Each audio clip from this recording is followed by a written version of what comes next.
Halo teman-teman, kembali lagi bersama Acal di sini ya. Nah, kali ini kita akan membahas tentang planning for content production atau perencanaan untuk proses produksi konten gitu ya. Apa aja sih planning untuk content production ini gitu ya? Yang pertama nih, riset dan perencanaan konten secara umum dan secara khusus pada sektor pariwisata.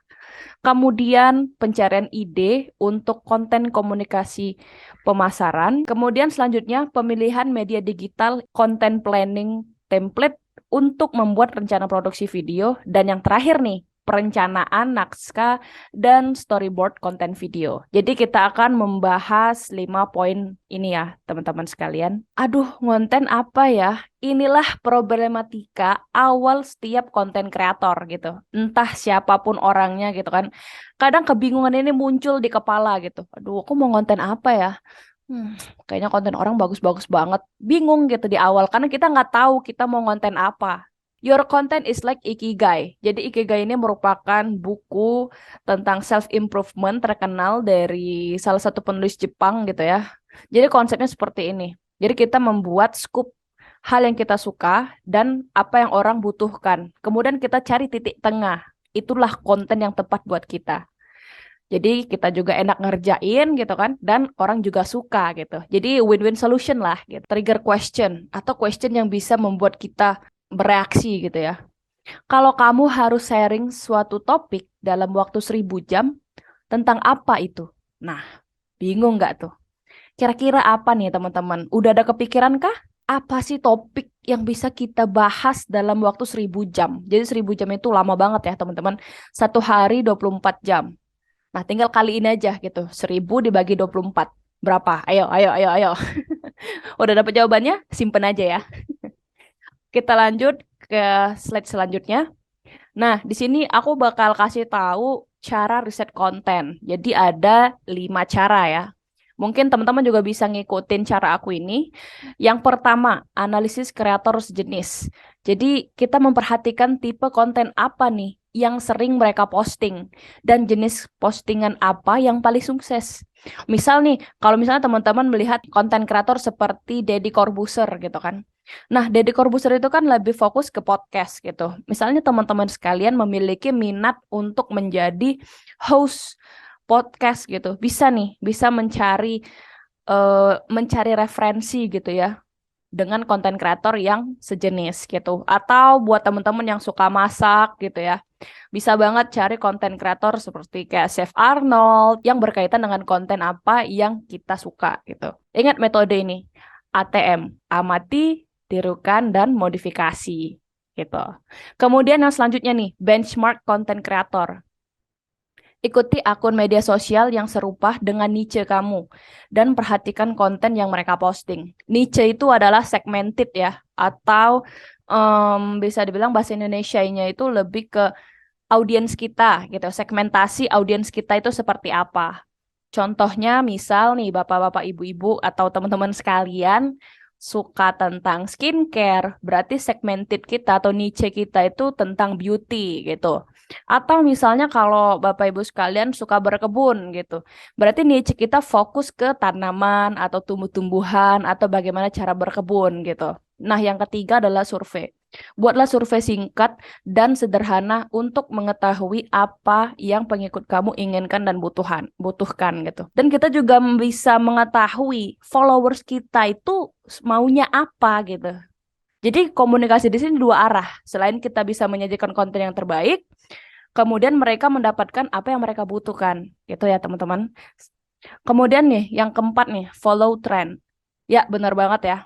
Jadi kita sebagai konten kreator kita harus mengetahui serta mengikuti tren yang berlaku. Tujuannya buat apa? Agar kita nggak ketinggalan zaman. Karena tren ini setiap hari berubah ya teman-teman. Dengan kita mengikuti tren gitu ya, kita bisa melihat bagaimana kita bisa mengintegrasikan ke dalam konten media sosial kita. Balik lagi nih, misal teman-teman sekalian kita ambil contoh nih ya, di bidang otomotif tadi nih. Ketika kita fokus di bidang otomotif, kayak misalnya kita review motor, atau review oli, atau review jenis mesin-mesin motor yang lainnya, terus ada nih tren gitu kan, tren pajar set boy gitu misalkan. Nah, apa sih yang bisa kita bentuk dari tren Fajar Sad Boy ini? Kita bisa mikir, oh kayaknya menarik nih kalau misalnya aku buat konten si Fajar ini pengen eh, menjemput si pacarnya gitu kan, tapi motornya rusak, tiba-tiba mogok. Pas lagi mogok ada mantannya datang tuh sama cowok lain gitu. Terus si Fajar ini sedih gitu kan. Nah, itulah salah satu variasi yang bisa kita lakukan gitu. Ini salah satu cara untuk meriset konten yang bisa bermanfaat untuk kekayaan atau manifestasi konten yang kita punya. Nah, kemudian yang terakhir adalah hashtag atau ini bisa opsional ya, teman-teman. Carilah hashtag yang terkait dengan niche atau dengan bidang kita gitu dan lihat konten yang muncul. Dari situ kamu dapat melihat jenis konten apa yang berhasil dan apa yang tidak berhasil. Jadi dengan kita melihat hashtag ini, misal kalau kita tadi otomotif ya, kita melihat nih review motor gitu atau cara merawat motor. Nanti muncul di situ ada banyak varian konten.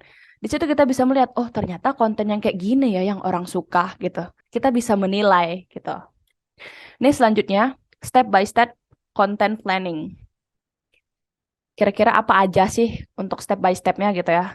Yang pertama nih, mengidentifikasi target audience. Jadi kita tuh harus tahu target audience kita ini siapa gitu kan. Kemudian nih, tentukan segmen target audience seperti usia, jenis kelamin, lokasi, minat gitu kan. Tanyakan beberapa pertanyaan ini ke dalam diri kamu. Siapa audiens kamu dalam hal demografi dan psikografi?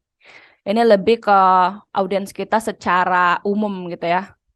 Dan psikologi mereka itu seperti apa gitu. Kemudian jenis konten apa yang dikonsumsi audiens kamu setiap hari? Ayo, jenis konten apa? Ayo. Jenis kontennya misalnya review atau komedi atau ngerosting atau konten dancing, ada banyak varian konten gitu ya. Kira-kira jenis seperti apa yang dikonsumsi oleh mereka gitu. Kemudian yang selanjutnya, jenis konten apa yang secara historis berperforma baik dengan audiens kamu. Jadi kita bisa melihat track record dari beberapa konten yang sudah kita buat. Biasanya tuh ada yang sedikit dominan mulai dari jumlah penonton atau jumlah likes dan komen gitu ya. Dari situ kita bisa melihat konten apa yang bisa yang secara historisnya itu berperforma baik dengan audiens kita. Nah, yang terakhir nih, bagaimana audiens kamu berbicara atau menampilkan diri mereka di depan media sosial. Kita lihat dulu, setelah kita tahu nih usianya berapa gitu kan, range umurnya berapa gitu. Jadi kita bisa tahu bagaimana mereka berbicara atau menampilkan diri mereka di depan media sosial. Kalau kita sudah mengetahui jawaban-jawaban dari pertanyaan ini, tentu kita bisa lebih mudah untuk mengidentifikasi target audiens kita, teman-teman. Gitu. Nah, kemudian selanjutnya kita menentukan topik. Setelah mengetahui target audiens, tentukan topik apa yang ingin dibahas. Topik haruslah relevan dengan niche kamu dan menarik bagi target audiens. Gitu. Dengan kita mengetahui ini, otomatis kita tahu topik apa yang bisa kita bahas gitu ya. Selanjutnya menentukan jenis konten. Setelah kita tahu audiens kita seperti apa, topik apa yang akan kita bahas, kita tentu ini jenis konten seperti apa yang akan kita tayangkan gitu ya di media sosial kita sendiri. Ada berbagai jenis konten di media sosial seperti gambar, video, teks, infografi, dan lain-lain. Nah, pilih jenis konten yang sesuai dengan topik dan target audiens. Pokoknya jangan melenceng gitu ya, biar kita bisa membuat konten efektif, efisien, dan hemat waktu. Nah, setelah kita mengetahui jenis konten apa nih ya, kemudian kita menentukan jadwal. Jadi setelah menentukan topik dan jenis konten, buatlah jadwal konten media sosial kamu. Tentukan frekuensi dan waktu posting yang tepat. Cobalah mengatur jadwal posting agar konsisten dan teratur. Dengan kita mengatur jadwal, kita juga jadi bekerja bisa lebih efektif. Jadi kita nggak yang kejar-kejaran gitu, karena udah ada jadwalnya semua. Atau bisa kita tumpuk gitu ya, dalam satu hari kita bisa mengedit 4 atau 5 video untuk 1 minggu ke depan. Itu bisa banget. Tergantung dari teman-teman maunya seperti apa gitu kan. Karena ini menyesuaikan dari diri kita masing-masing. Nah, selanjutnya adalah analisis dan evaluasi. Setelah kita memposting konten, tentu banget kita pentingnya ada kemampuan analisis dan evaluasi. Seperti yang kemarin aku jelasin ya, teman-teman. Penting sekali kita memiliki skill analisis ya. Kita bisa lebih mudah untuk menyesuaikan ke konten kita yang selanjutnya gitu. Setelah kita analisis, itu kita evaluasi. Apa sih yang kurang gitu ya dari konten kita gitu. Kok kontenku ini kok sepi gitu ya. Dengan kita bisa mengevaluasi, kita juga bisa membuat versi terbaik dari diri kita gitu. Kemudian tips konten planning pariwisata. Nah loh, apa sih tipsnya gitu kan? Pasti teman-teman bingung nih, kira-kira nih Mbak Acal atau Kak Acal ini mau jelasin apa gitu ya. Daripada banyak overthinking gitu, let's go kita langsung mulai slide selanjutnya ya. Planning konten untuk travel creator itu ada 4 plan atau 4 rencana gitu. Yang pertama nih, tentukan topik dan tujuan.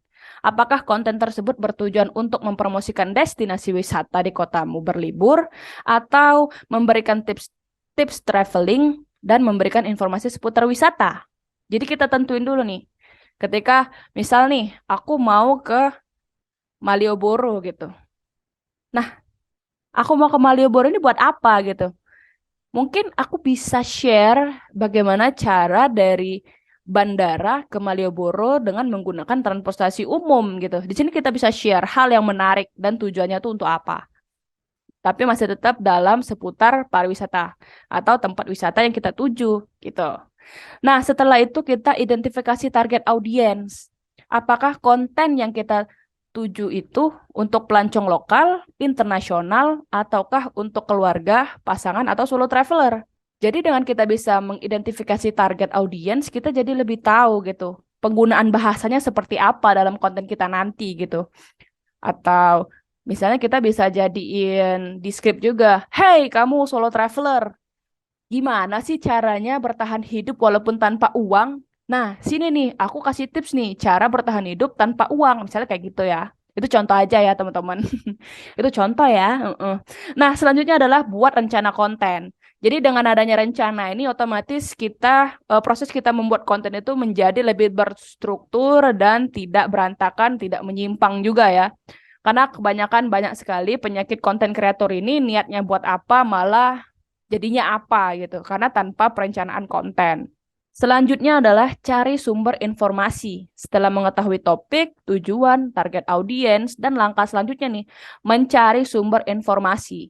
Jadi kamu bisa mencari informasi dari berbagai sumber seperti website resmi, destinasi wisata, blog perjalanan, atau bisa dibilang konten kreator yang mengulik tentang hal itu juga bisa menjadi referensi kita. Jadi semakin banyak informasi atau isi dari konten kita itu maka akan semakin menarik konten kita ditonton orang, teman-teman. Jadi konten yang baik itu adalah konten yang memiliki banyak isi, banyak nilai, dan dapat menginspirasi.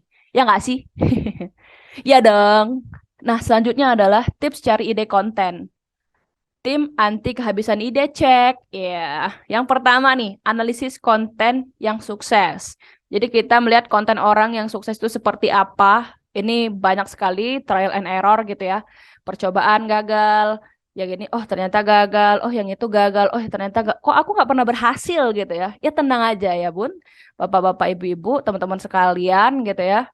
Pokoknya yang namanya hidup itu memang selalu ada kegagalan. Kegagalan adalah keberhasilan yang tertunda gitu. Pokoknya jangan pernah letih untuk mencoba menjadi yang terbaik gitu. Nah, selanjutnya adalah melihat komentar atau permintaan konten dari followers. Kadang ketika konten kreator udah mentok banget gitu ya, kita langsung lempar aja ke followers gitu. "Hai guys, kayaknya minggu ini kita buat apa ya?" Jadi mereka yang ngide konten apa yang bakal kita kulik gitu. Kita tinggal laksanain aja dan kita kembangin. Yang penting ide pokoknya ada. Nah, selanjutnya adalah permasalahan yang dihadapi audiens. Ini contohnya aku pernah ngalamin sih. Jadi, banyak si audiens aku atau followersku nih ya curhat gitu. "Kak, aku habis diselingkuhin nih," gitu kan. tapi selingkuhnya itu sahabat aku. Nah, di situ kita bisa dapat ide. Oh iya ya, kayaknya menarik nih untuk jadi konten gitu. Tapi sebelumnya kita izin dulu sama yang bersangkutan. Misalnya si Indah nih namanya, ya maaf ya yang namanya Indah gitu kan. Ini contoh doang nih, contoh ya. Indah maaf ya, ini kita boleh nggak share bla bla bla bla bla bla bla. Katanya, oh ya boleh, ya udah kita naikin aja gitu. Nah, selanjutnya adalah menyelami topik seputar Nietzsche. Balik lagi ya, ini seperti yang aku jelasin di sebelumnya. Misal teman-teman menyukai bidang olahraga, kulik lebih dalam gitu. Olahraga apa aja, apa yang membuat olahraga menyenangkan, bagaimana olahraga memiliki peran penting untuk hidup gitu. Pokoknya dikulik makin dalam gitu. Semakin dalam kita kulik gitu ya. Semakin banyak informasi yang bisa kita peroleh dan kita share ke halayak gitu. Nah, selanjutnya nih, yang kelima, meminta saran dari followers melalui interaktif feature media sosial. Ini sama aja ya, mirip-mirip dengan nomor 2 dan nomor 3 gitu. Selanjutnya, alat bantu ide konten. Ini juga beberapa konten kreator sih butuh, dan somehow aku juga pakai ini ya, untuk membantu aku mengekspor lebih konten apa yang pengen aku buat gitu. Ini Google Trends untuk melihat tren apa yang lagi viral di Google gitu ya. Basumo, Answer the Public, dan ChatGPT. Jadi ChatGPT ini merupakan chat yang dibuat oleh salah satu perusahaan di luar negeri gitu ya. Dan dia ini AI, bersifat AI gitu ya. Jadi kita itu ngechat robot dan dia itu bisa mempelajari dari apa yang kita tanyai gitu. Untuk selanjutnya nanti ada di slide berikutnya ya. Nah, ini salah satu jenis ChatGPT gitu. Jadi kita bisa melempar pertanyaan ke ChatGPT ini, ide konten traveling. Nanti mereka bakal menjabarin hal yang berkaitan dengan pertanyaan kita. So ini ngebantu banget ya sejauh ini buat konten kreator untuk lebih mengeksplor, oh ternyata bisa gini juga ya gitu kan. Karena kita nih kadang tuh kita kekurangan bahan gitu ya, atau kita tuh tahu pengennya apa tapi susah ngomongnya. Nah, ini bisa ngebantu banget ChatGPT ini ya, teman-teman. Selanjutnya, tips memilih media sosial yang tepat. Jadi di sini ada 3 tips ya, teman-teman. Bisa dilihat. Yang pertama, kita harus tahu di mana target audiens kita gitu. Ketika kita tahu target audiens kita nih, misal anak-anak gitu, ya buatlah konten untuk anak-anak. Biasanya nih kalau untuk mayoritas penonton anak-anak itu ya sejauh yang aku tahu, itu kebanyakan YouTube Short. Jadi mayoritas YouTube Short itu penontonnya anak-anak ya, teman-teman. Kemudian kalau misalnya mau buat konten untuk yang agak dewasa atau joget-joget ya bisa ke TikTok yang agak lebih luas gitu ya. Nah, selanjutnya adalah pilih sosmed yang relevan. Jadi pilih media digital yang relevan dengan niche kita, bidang kita apa gitu. Misalnya kamu fashion ya bisa pilih Instagram atau Pinterest. Lebih cocok daripada media digital seperti LinkedIn. Karena LinkedIn itu buat nyari kerja ya, bukan untuk menjual baju gitu ya. Agak sedikit berbeda ya. Nah, selanjutnya adalah cek kinerja. Lihat seberapa efektif media digital tersebut dalam mencapai target audiens kita dan meningkatkan penjualan atau konversi. Misalnya nih ya, jika media digital yang kamu gunakan belum efektif, pertimbangkan untuk mencoba media digital yang lainnya gitu. Yang penting kita balik lagi ya, trial and error gitu. Ketika kita sudah mencoba dalam kayak 1 atau 2 bulan, kayaknya aku nggak kurang deh di sini. Coba media sosial yang lain gitu ya, teman-teman. Selanjutnya adalah scripting content 101. Kira-kira seperti apa sih tips dalam membuat script? Yang pertama, tentukan topik 3 detik pertama yang relatable, menarik, dan shareable. Itu bisa dibilang kayak hal apa sih yang bisa membuat orang itu ternganga gitu. Atau mungkin kayak mereka, hah? Gitu kan. Kita bisa tentukan topik 3 detik pertama yang relate dengan kehidupan mereka, menarik, dan bisa di-share ke banyak orang gitu. Nah, selanjutnya adalah tuliskan script di notes. Nggak usah harus diketik di Microsoft Word gitu ya, nggak usah ribet-ribet banget. Analisis keseimbangan antara penjelasan unique selling atau USP, produk, dan daily stories. Usahakan memberikan review yang jujur dan objektif agar memberikan kepercayaan kepada audiens. Ini contoh kalau misalnya kita mau buat skrip yang review atau ya kita jujur aja apa adanya. Kalau kurang bagus ya kita bilang kurang bagus, tapi kalau misalnya dia bagus ya tinggal kita bilang bagus gitu ya. Nah, selanjutnya decided atau hard selling, decide hard selling atau soft selling. Jadi kita bisa memutuskan kita mau buat konten yang hard selling atau soft selling. Kalau misalnya produknya unik, ya lebih better kita hard selling. Tapi kalau produknya sudah biasa, kita main ke soft selling. Kita main aman aja ya. Nah, selanjutnya adalah proses scripting diikuti dengan visualisasi dengan video. Betul banget seperti yang kita bahas di bab sebelumnya gitu ya. Percuma skrip yang bagus, akan tetapi tidak didukung sama video atau fotografi yang ciamik gitu. Nggak apa-apa video fotografinya biasa aja, asal masih berhubungan dengan konten atau skrip yang sudah kita buat gitu. Dengan adanya skrip akan memudahkan dalam proses produksi konten dengan menjadikan visual yang relevan atau yang sesuai dengan kontennya. Kemudian eksekusi, mulailah untuk produksi konten.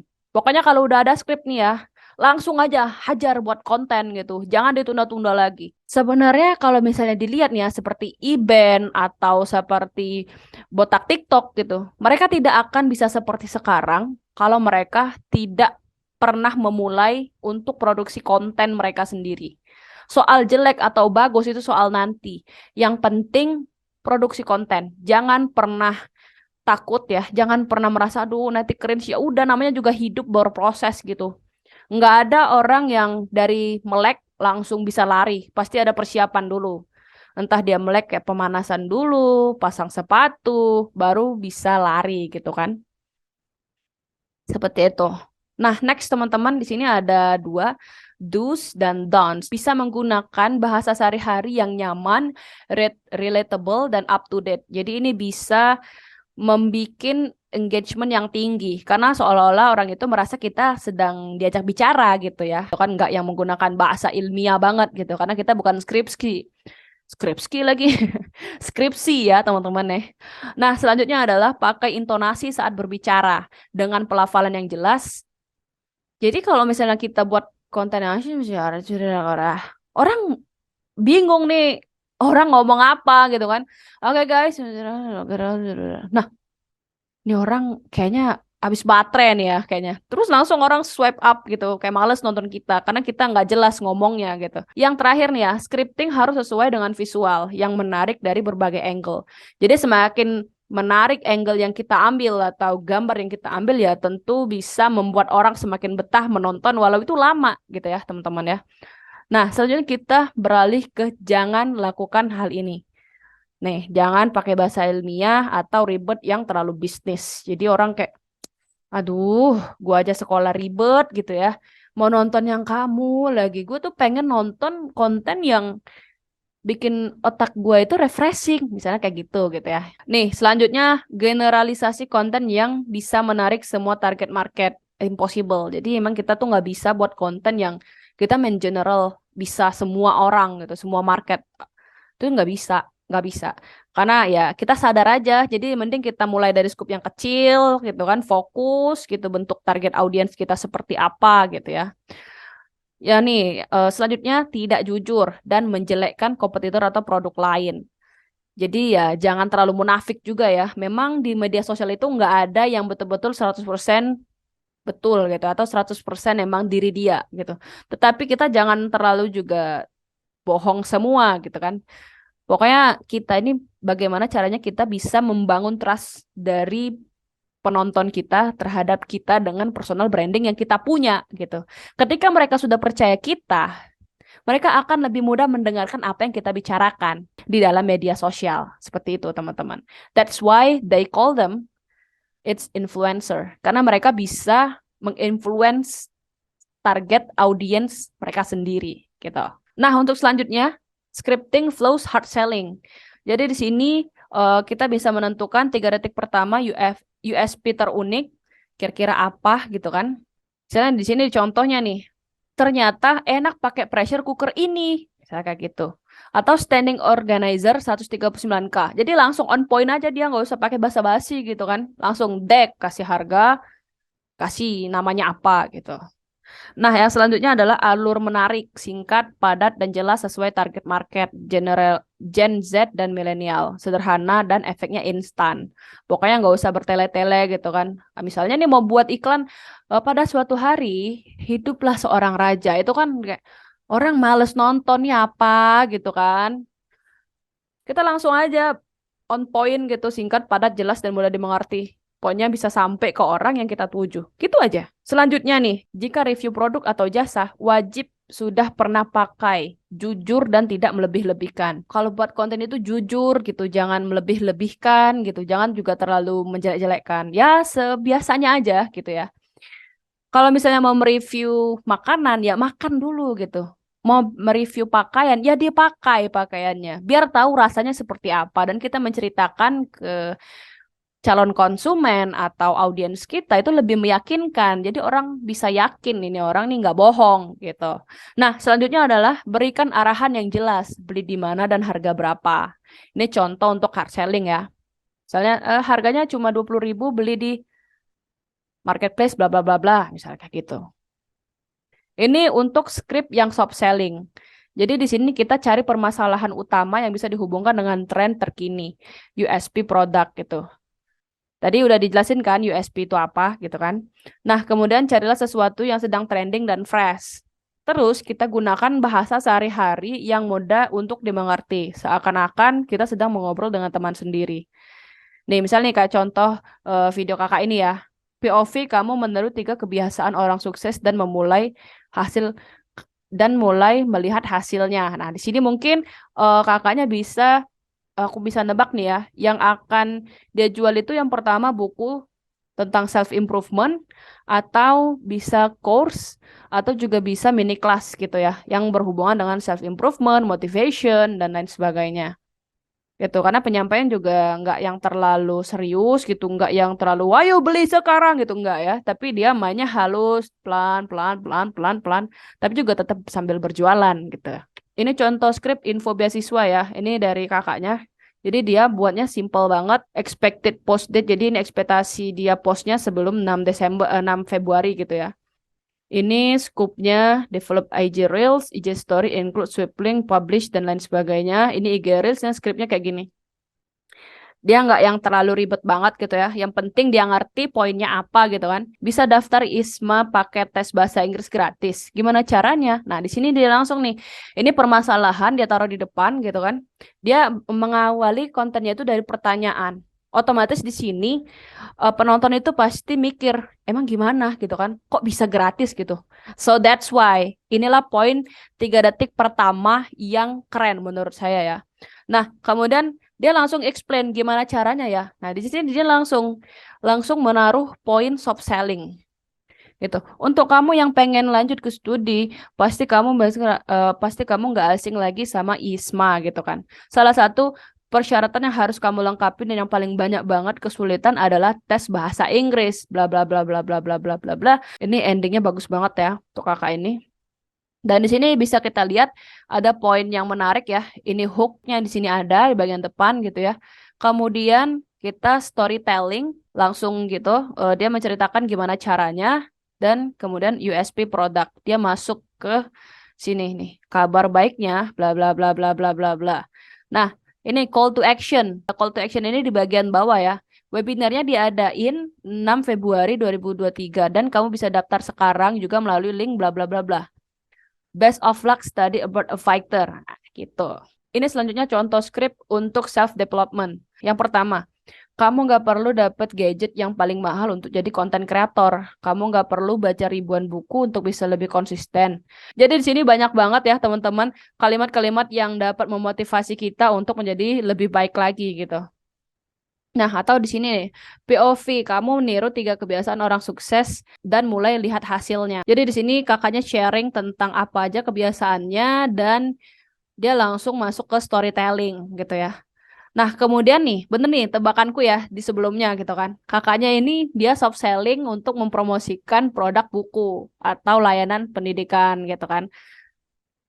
Atau layanan pendidikan di sini nih. Tuh, kamu cuma butuh 1 buku minimalis dari Ordinary yang isinya date weekly planner, bla bla bla bla bla bla bla bla. Gitu.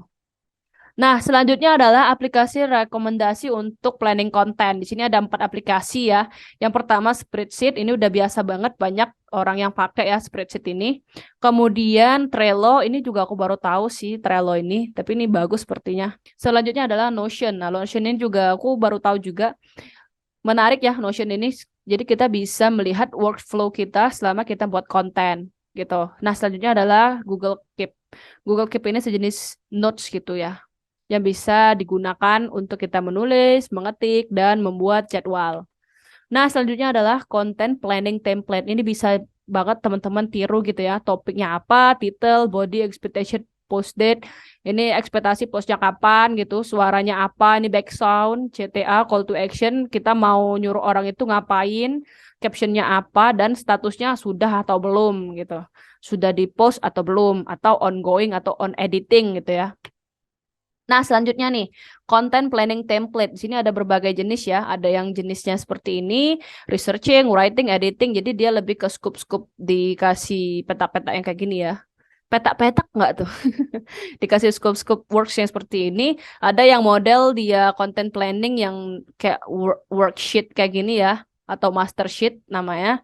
Dan bisa juga seperti ini teman-teman. Jadi kayak langsung tulisan doang. Tapi dia menggunakan scoop tanpa gambar. Ini biasanya di Notion gitu. Nah, selanjutnya nih, ini referensi material yang aku share di sini ya buat teman-teman yang pengen melihat lebih lanjut ya bisa dilihat di sini referensi materialnya. Mungkin segini dulu untuk materi hari ini ya. Sampai jumpa di materi selanjutnya. Semoga bermanfaat dan selamat beraktivitas. Bye-bye.